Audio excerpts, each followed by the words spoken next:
Okay, she is nominated for 3 Grammy Awards for her CD, Mary. Ah, this is a good one. Mary J. Blige. I am a fan. Mary, where are you? There you. Nice to see you. Thank you very much. All right. Oh, there's Mary's other. I'm also a fan of these girls. The CD is Fan Mail. The book is Thoughts, and she's nominated for 6 Grammys, including one for writing Unpretty, the T in TLC, T on T-Boz Watkins. Yeah. There you are. How are you, gorgeous? Thank you very much. And a talented actress and singer, I will say. I would call her an icon and a diva. Her new CD is Snowfall on Sahara. Natalie Cole, ladies and gentlemen. There's Natalie Cole. There you are. Thank you very much. Natalie Cole. Okay. All right. Now, last week we were doing our Valentine shows, and we got to talking about lyrics, and I was saying that girl lyrics are different than boy lyrics. There's 2 types of lyrics that appeal to women. One is by guys singing about their undying, everlasting love, ha, ha, ha. And then there's a type of lyrics that girls sing. Girls. And my question is, I don't know why you have to put men down so much to make yourself feel so good, because that's what you do. You know that song by Shania Twain, that don't impress me much. Well, you know what? I don't give a rat's ass what impresses me. I just want to punch her in her hat when I hear that. But, you know, Mr. Big Shot, who do you think you are, and Scrubs. I knew you was going to say that.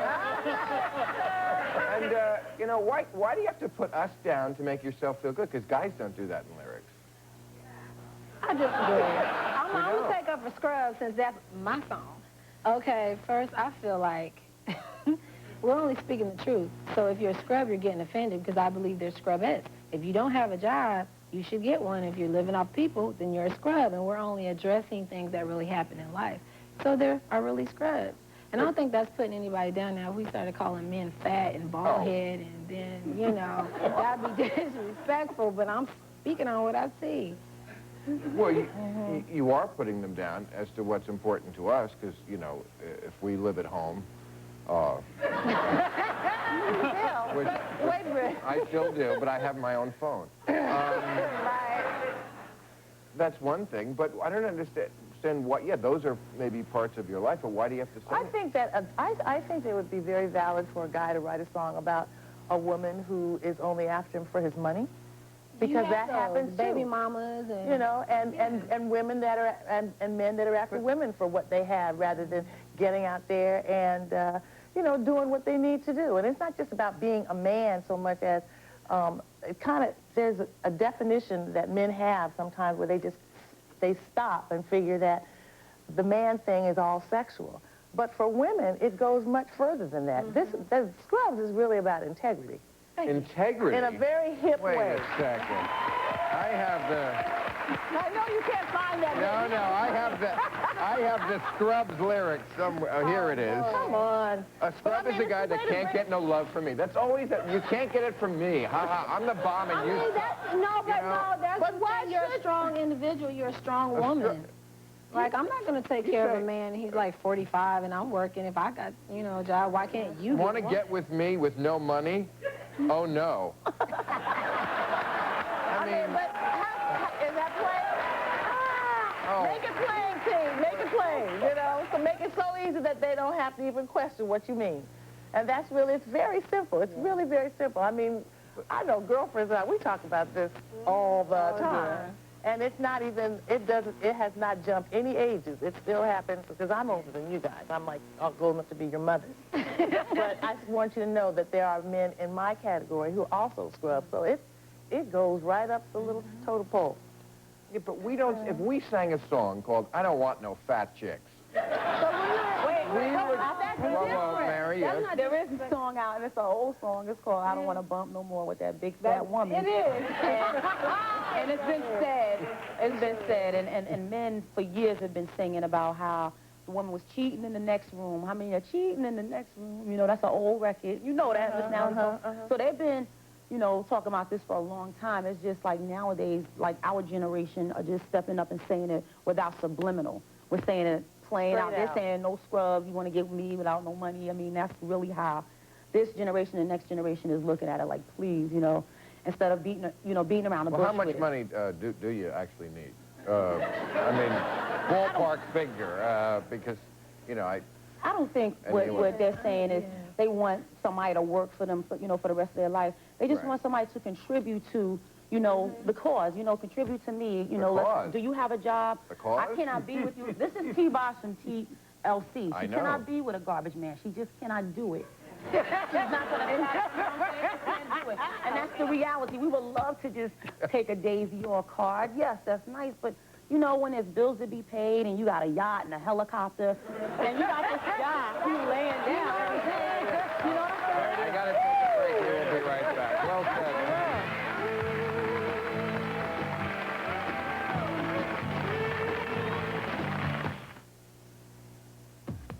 Politically Incorrect with Bill Maher, brought to you by the Olive Garden. There's one question my Italian family loves to ask. Okay, as I mentioned in the monologue, as I'm sure most of you know, Al Gore and Bill Bradley debated last night at the Apollo Theater. Last time they had two white guys on stage there, it was Amos and Andy. What? I didn't understand that when I heard it earlier. I don't understand that. Bill Bradley and Al Gore? At the Apollo. Yeah. Well, we have a clip of it. They were just being very mean to each other, and then the Sandman came out and gave them the hook. Like these two guys say the Sandman. Well, let's look at the clip, because let's look at, this is not from last night, but this is Al Gore pandering in only the way he can. They looked up at that state capitol building in South Carolina, and they saw the dome, and they saw the flagpole, and they looked, and they looked, and they looked some more, but they didn't see a symbol of oppression and injustice up there. Something's wrong. Something's wrong. They didn't see. No. You know what it is? You know what it is? I think when Al gets around too many black folks, that's what happens to him. He just gets excited, you know. But you know, black people can bring that out of you. I think that they bring something out of people like Al Gore. It's not I really black do. people who brought that out in him. It's a desire to get elected by black people. Yes, but I'm just saying that, I mean, he kind of, you know, fell into that preaching thing. I mean, what's that about? Fell into it. He's been practicing it for 8 years. He needs to practice it for about 20 more years. Yeah, we've never heard him do anything like that, except at the Apollo. So why doesn't he try that? No, that wasn't at the Apollo. That wasn't? No, but it was like, it was a couple of days before. Well, that wasn't the Apollo, right? Okay, but it's the same thing. Both Gore and Bradley are trying to get the black vote. And, I mean, doesn't that make you sick when white people act like that? I mean, it's can you imagine him going before a gay group and going, I would love your vote.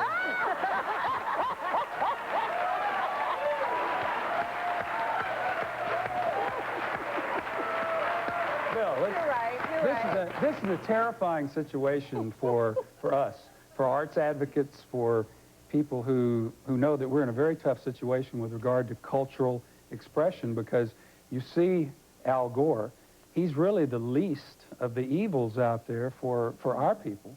Right. Because, you know, you look at John McCain. Who's our people? Well, the people that are, the artists, people that are interested in art education, in music education, in education for, you know, for the creative mind still, instead of trying to take everything out of the schools. And we definitely we just fall into that category. And I must say that the Democratic Party, at least, is still encouraging that. And what Michael's saying is correct, is that I don't know that John McCain and Bush are going to give us that kind of ability. I think they're going to continue to take away more and more. And our kids need to be stimulated.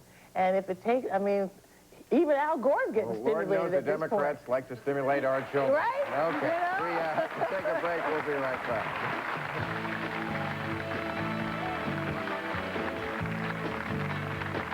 TV's Fernando Lewis, E! Entertainment Television's A.J. Benza, radio talk show host Stephanie Miller, and Floyd Brown. All right, let's talk a little more music, because that's why you guys are out here for the Grammys. Good luck to all of you. Now, okay. You're not up against each other, are you? I don't think so. No. Yeah, there's so many Grammy categories, no one is against each other. That's our job. That's right. That's right. Keep everybody out of competition. Right. Last year, the best newcomer was Burl Ives. I don't want to say the Grammys are old hat. Anyway, let's talk about scratching, because anyone, I guess, who's even been to a party in the last 20 years knows what this is. What? Have you been to a party? And some people think that this is an instrument, and some people don't. I would be in the latter category. I don't know why this is an instrument. Well, I totally agree with you. I can't imagine how anyone could think that this is something that the people that have gone to school for years and years to learn music and theory and composition, you know, my son is in music school right now. He's at Berkeley, and I think that it's just, you know, we're going too far. We're being way too liberal with this art. I mean, give credit to the people who now you're conservative about the art. I have never disagreed with you in my life. I disagree with you. I disagree too. But you disagree. You disagree that scratching is an instrument, or I'm just disagreeing that it's an instrument. Is it part of the band? No, I think it's an art. You think it's an instrument? Yes, I do, because when I look at people and what comes from their heart and their art, and I'm a person that strives to do a lot of things, so, you know, that is an ability that I know I couldn't mess with. I can't do that. And they can actually make sounds come from records that I sing and beats and drums that I've heard on my records and sound totally different. It's really an art. And I think it is a type of different instrumental sound. But it's just moving records that somebody else already That is hard, because that's what Natalie was saying. A lot of people went to school to learn how to play these instruments. This is something that, you know, was taught to, you know, people in their homes, in their basements, and they taught it to themselves, how to make, you know, make a living off of scratching. And now it's a big thing, because rock and roll is even using scratching now. Not only just hip hop and, you know, R&B, but rock and roll. Art. So I just don't think that scratching is an instrument. I don't think. Have you seen those people in music, in certain, to me it's an instrument, because it's something that makes, you know, it just makes you dance, and it sounds like a horn, a saxophone will make you feel sexy, or an organ will always automatically make you feel sexy. Church.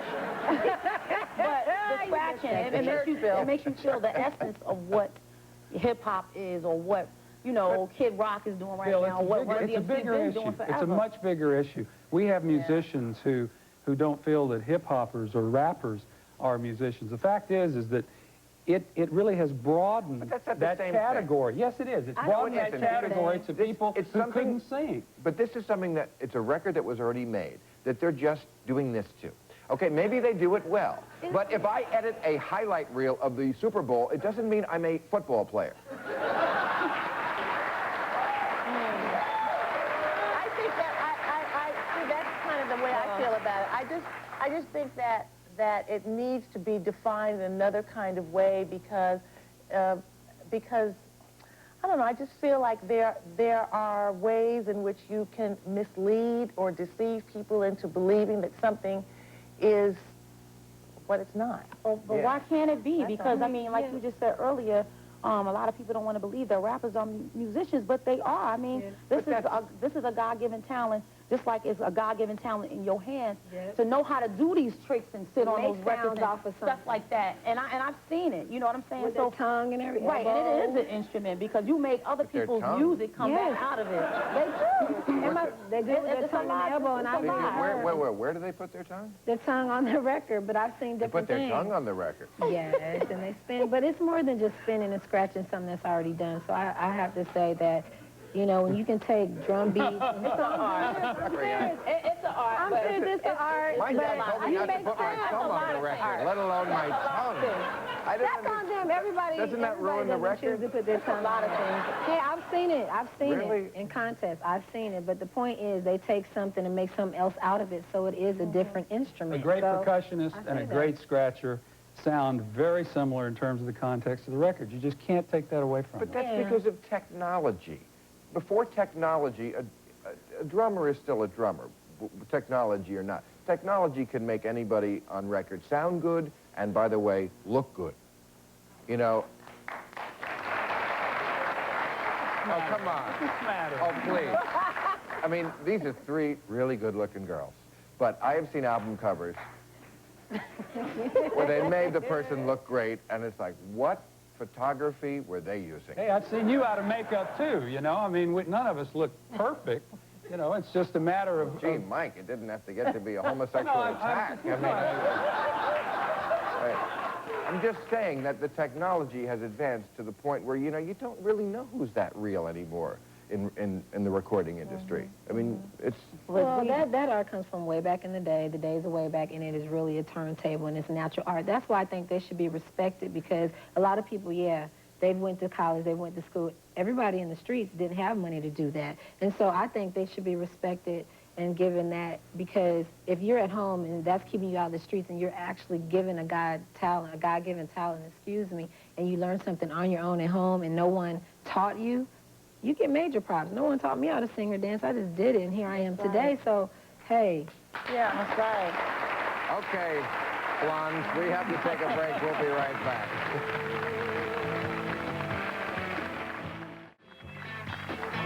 All right, we just have under a minute. Let me ask you very quickly, since this is our Grammy show, what's your favorite record for making love by? Start that way first.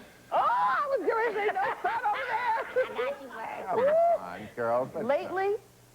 Ooh. You said record? Yeah, well, CD, record, whatever. You gonna crack up, but it's number 5 on Mary J. Blige CD, I'm in Love. Oh, that's my song. I know, but That's my song. I love that record. you understand? So that's the, you know, because I'm engaged now, so, you know.